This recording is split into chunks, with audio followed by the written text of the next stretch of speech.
In this video, I'll show you how to enable OEM unlocking on your Android phone. Let's get started.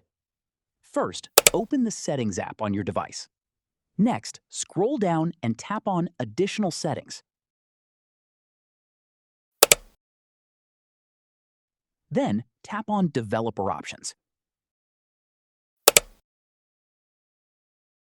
Once you're in Developer Options, scroll down until you find OEM Unlocking. Tap the toggle next to OEM Unlocking. A confirmation message may appear on the screen.